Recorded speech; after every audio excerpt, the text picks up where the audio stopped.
छत्रपती संभाजीनगर शहरातून एक धक्कादायक बातमी समोर आली. मुलानेच लाकडी दांड्याने डोक्यात मारून वडिलांचा खून केलाय. या प्रकरणी जिन्सी पोलीस ठाण्यात गुन्हा दाखल करण्यात आला असून पोलिसांकडून अधिक तपास सुरू आहे.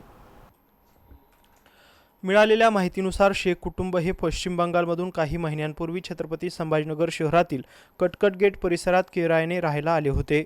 जवळच्याच बेकरीत काम करून कुटुंबाचा उदरनिर्वाह करण्यात येत होता. शाहीन शेख यांनी जिन्सी पोलीस ठाण्यात दिलेल्या तक्रारीनुसार 9 जून रोजी सकाळी ते बाथरूममधून बाहेर आल्यानंतर त्यांचे वडील मतीन शेख हे रक्ताच्या थारोळ्यात पडलेले दिसले. घटनास्थळी लाकडी दांडा पडलेला होता, तर त्यांचा भाऊ अजीज उल शेख तेथून निघून गेला होता. जखमी वडिलांना एमजीएम रुग्णालयातून घाटी रुग्णालयात नेण्यात आले, मात्र डॉक्टरांनी त्यांना तपासून मृत घोषित केले. अजीउल शेख याने वडिलांच्या डोक्यात दांडा मारून त्यांचा खून केल्याचा आरोप फिर्यादीने केला असून या प्रकरणी जिन्सी पोलीस ठाण्यात तक्रार दाखल करण्यात आली आहे. या प्रकरणी पुढील तपास पोलीस करत आहे.